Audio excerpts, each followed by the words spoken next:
శ్రీ గురుభ్యో నమ. శ్రీమాత్రే నమ. సత్సంగ పరివారానికి సాదర ఆహ్వానం. జగన్మాత అనుగ్రహంతో ఈరోజు మనం జగద్గురు శ్రీ శ్రీ ఆదిశంకరాచార్య విరచిత సౌందర్య లహరి స్తోత్రంలోని 4వ శ్లోకాన్ని సూక్ష్మంగా తెలుసుకునే ప్రయత్నం చేద్దాం. గం గణపతియే నమః. శ్రీమాత్రే నమః. త్వదన్యః పాణిభ్యామభయవరదో దైవతగణః త్వమేకా నైవాసి ప్రకటితవరాభీత్యభినయా భయాత్రాతుం దాతుం ఫలమపి చ వాంఛా సమధికం శరణ్యే లోకానాం తవిహి చరణావేవ నిపుణో. శ్రీమాత్రే నమః. పరబ్రహ్మ స్వరూపిణి జగన్మాత యొక్క పాదముల సామర్థ్యమును ఆచార్యులు వారు ఈ శ్లోకంలో చెప్పి ఉన్నారు. ఆచార్యుల వారి భావన: సకల లోకములకు దిక్కైన తల్లి, నీకంటే వేరైన దేవతలు తమ తమ చేతులతో అభయ వర ముద్రలను ధరించుచున్నారు. సర్వదేవతలకును ముఖ్యురాలవగు నీవు మాత్రము హస్తముల చేత వెల్లడింపబడిన అభయ ముద్రలను ధరించుదానవు కాదు కదా. అయితే నీ పాదములే భయము నుండి కాపాడుటకును కోరిన దానికంటేను అధికముగా ఇచ్చుటకును నైపుణ్యము కలవి. ఇతర దేవతలు చేతులతో అభయముద్రలు చూపుతుంటే భగవతి పాదపద్మములే భక్తులు కోరిన కోర్కెల కంటే ఎక్కువ కోర్కెలను ఇస్తున్నాయి. శ్లోక పద అర్థాలు. అంతరార్థం: అభయం భయరాహిత్యం భయాత్, త్రాణమితి యావత్, భయము నుండి కాపాడుట. వరహ, ఇష్టార్థము ఇచ్చుట, మొదటిది. రెండవది అభయ వరదము. ఒక హస్తము అభయము, మరొక హస్తము వరము. దైవత గణము, దేవతల గణము. ఇంద్రాదులు ఆదిత్యాదులు అగు గణదేవతలు. సర్వదేవతలకు అభయ వర ముద్ర ధారణము సామాన్యం. శ్రీమాత ఒక్కతే ఏకా ముఖ్య అభయ వర ముద్రలను చేతులతో అభినయించుట లేదు. శరణ్యే, శరణార్థే, భయాత్రాతుం, సంసారాత్ రక్షితు, సంసారం నుండి రక్షింతునని.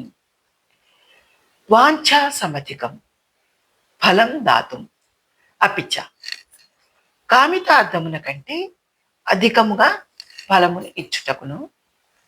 తవ, నీ యొక్క, చరణవు, పాదములు స్వయముగా వాంఛాధిక ఫలములు ఇచ్చుటకును, భయము నుండి రక్షించుటకును సమర్థములు అగుచుండగా, లోకములకెల్లా శరణ్యవైన నీ హస్తములు అభయముద్రలను ప్రదర్శించుటలేదు. సర్వసాధారణ దేవతల వలె ఆశ్రయించిన వారి కోర్కెలు అంతమాత్రమునే తీర్చే జగన్మాత కాదు.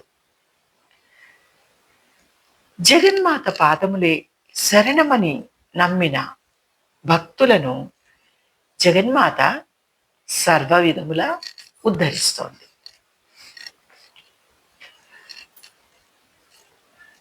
అన్ని మాతృమూర్తులు అన్ని అవయవాలతో బిడ్డలను పోషిస్తూ భయాన్ని పోగొడుతూ ఉంటారు.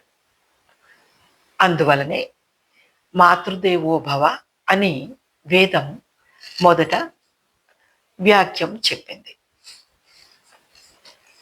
శ్రీమాత 4 హస్తముల యందు పాశ, అంకుశ, ఇక్షు బాణములు ఉన్నవి. ముద్రాభినయము లేదు. అభినయము లేని జగన్మాత పాదములు ఆశ్రయిస్తే సకల భోగములకు మోక్షమునకు కొదువయే లేదు. ఈ శ్లోకంలో ఆచార్యుల వారు ఏకా అని పదమును ప్రయోగించరు.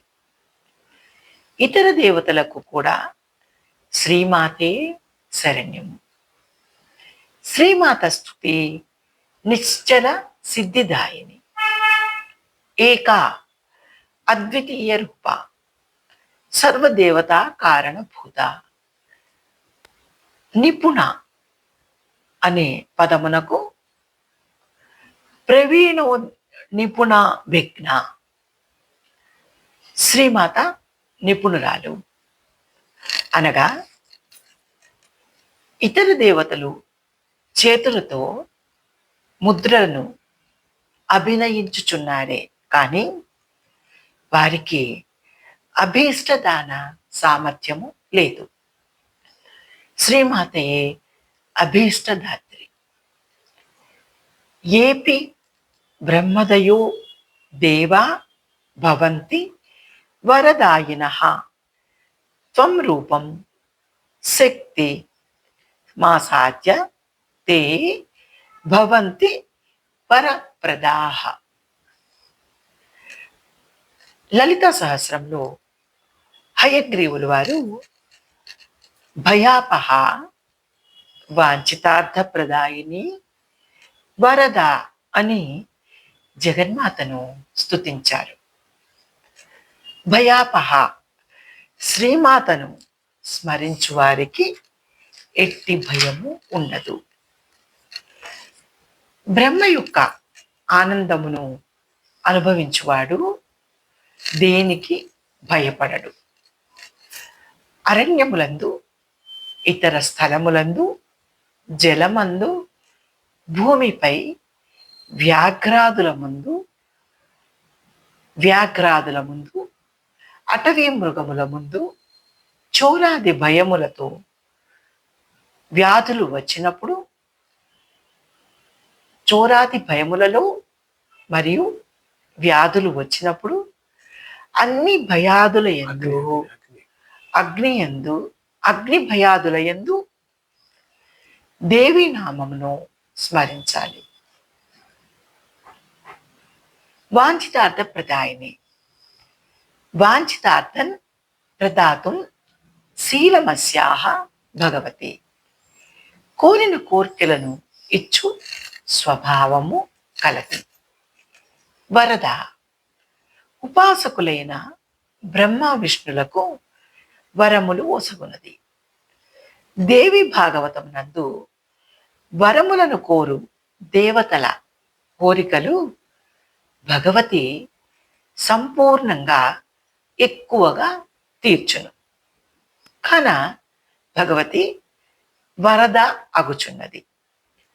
మహార్నవమి నందు సమాధి స్థితిలో భగవతిని ప్రార్థించిన భగవతి తప్పక అనుగ్రహించును.